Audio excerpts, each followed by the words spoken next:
ওই দে ওই হেরা বেটকায়। এই ছেলে, ঘটনা কি? আরে তোমারে বলছি, তুমি পিছনে চাও কেন?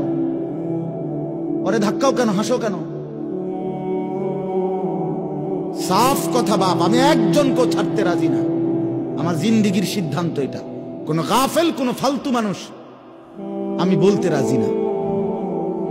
প্রয়োজনে একজনকে বলবো, ফালতুকে বলবো। আমি টর্চ লাইটের মতো সারাক্ষণ চোখ ঘুরাই, আমার এটা তবিয়ত। এক সিদ্ধান্ত নিয়ে জিন্দিগির এই বয়ান করি, আমার নওজোয়ান বদলাইতে হবে। আমার সম্পদেরা, এই ছেলেগুলো যদি নষ্ট হয়ে যায়, একটা গাছের মূল অংশই যদি নষ্ট হয়ে যায়, এই গাছ টিকবে কিভাবে? একটা জাতির যুব সমাজ যদি নষ্ট হয়ে যায়, খোদার কসম ওই জাতি টিকে না, ওই জাতি টিকে না। পৃথিবীর উত্থান পতন, আলো অন্ধকারের সবকিছু যুবকের দ্বারা। যুবক চাইলে গড়তেও পারে, যুবক চাইলে ভেঙেও ফেলতে পারে, নষ্ট করেও ফেলতে পারে। কালকে রাত্রে আমি ব্রাহ্মণবাড়িয়া এক জায়গায় বয়ান করছি, রাতের 1:30 পৌনে 2টা বাজে। মাহফিল শেষ করে খানা দানা খাইয়া যখন আবার রওনা দিছি, খুব খারাপ রাস্তা, একেবারে ভাঙ্গা চুঙ্গা রাস্তা। নওজোয়ান ছেলে 5-6 জন।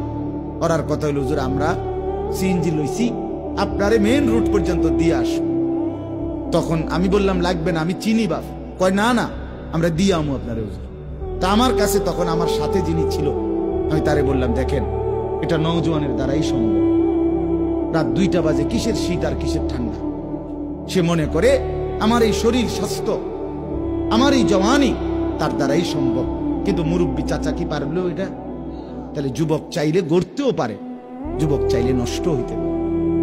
আফসোসের ব্যাপার বাপ, আজকে দুশ্মন আমাদেরকে দিয়ে এটাই করছে। মুসলমানের ছেলেগুলোকে এই চুল সাজানো লইয়া লাগাই দিছে।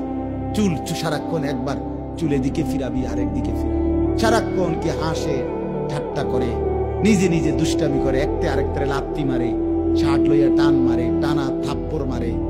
আপন বন্ধু, আপন বন্ধু একজন আরেকজনকে এমন নিকৃষ্ট, মা নিয়া বোন নিয়া গালি দেয়। কুত্তাও এমন কথা কয়।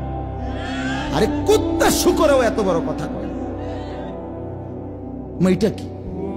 হাসতে হাসতে তামাশা, হাসতে হাসতে খামখেয়াল। ছি ছি ছি ছি। রাস্তার পাশে মানুষ চলে, গাড়ি ঘোড়া চলে, দাঁড়াইয়া পেশাব করতেছে। একবার সারাদিনে একটা বারও পেশাব করে পানি নেয় না, ঢিলা কুলুক টয়লেট পেপার ব্যবহার করে না। আরে এটা তো কুত্তার স্বভাব, এটা তো কুত্তার স্বভাব হইতে পারে না, মানুষের স্বভাব হইতে পারে না। এটা কোনো জিন্দেগি নাকি? আমরা এভাবে ব্যর্থ হলাম কেন? আমাদের মুসলিম যুব সমাজ এভাবে হেরে যাবে কেন? আমাদের কিসের অভাব ছিল বলেন? আমাদের আল্লাহ আছে, আমাদের রসুল আছে, আমাদের আখেরাত আছে, আমাদের একটা সুস্পষ্ট কোরআন আছে, আমাদের রসুল আছে, তার 23 বছরের জিন্দিগি আছে। কিসের অভাবে আমরা এভাবে হাল ছেড়ে দিলাম? হাল ছেড়ে দিলাম কেন বলেন? ছেলেরা বাপ, এই জন্য অনুরোধ, নষ্ট না, নষ্ট রাগ হইও না বাপ। আপন করে বলার কেউ নাই, সবাই তুম করে ছেড়ে দিস। বাপেও বলে না, মাও বলে না, এই সমাজের মানুষগুলোও বলে না। মনে করে ফুলাইন যে যা মনে করে চল। আহারে এটা কোনো কথা না রে বাপ, এটা কোনো জীবন না। একটা ওয়াক্ত নামাজ পড়তে মন চায় না সারা দিনে, এটা মুসলমানের বাচ্চা কেমনে হয় বাপ? কোন নাম এরকম? তার বাপ কি করলো জীবনে, তার মা করলো কি? খোদার 365 দিনে একটা বছর কোনদিন 16 বছরের ছেলেটা, 16 বছরের মেয়েটা কোনদিন ফজরের নামাজ পড়লো না, জানেও না ফজরের ওয়াক্ত হয় কখন। আচ্ছা, মুসলমানের ঘরে এত বড় অসভ্য কেমনে ঘুমায়?